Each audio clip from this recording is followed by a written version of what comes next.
So yun mga idol, ito tapos na tong build na to. Ang may-ari nito is taga Zamboanga, no? So ganito lang naman yan. Positive, negative, positive, negative, no? So ganun lang kadali pagdating sa solar. Ito pang solar panel to, then ito pang battery. No? So ito may mga naka-load na dito. Ngayon ite-testing natin to, tong tag dito automatic transfer switch. Ngayon itong automatic transfer switch, ito po yung wire niyan. So naka-connect na po yan sa outlet natin. Ito po yan, no? So papatayin muna natin, testingin natin. Ayun, no? 'Di ba lumipat na sa kabila. So kung wari naman ngayon nakapag-charge ka na, no? Buhay na ulit yung battery mo. Ayan, nabubuhay na ulit si inverter.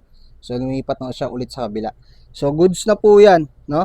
Tapos ngayon, yung mga naka-load diyan is isang electric pan ulit. Tapos buksan natin 'to.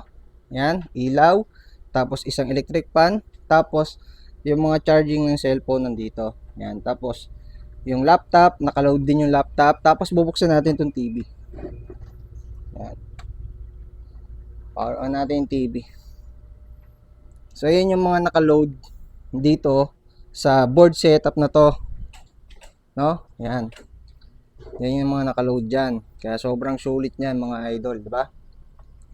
94 watts, no? So, tapos ngayon, kasama na po yung ilaw na yan dito sa ating setup na yan dito. So, loaded na, no? Loaded na siya. So, yun mga idol, PM nyo na lang ako kung kailangan nyo ng ganitong setup. Take note mga idol, is made to order po ito. Made to order, no?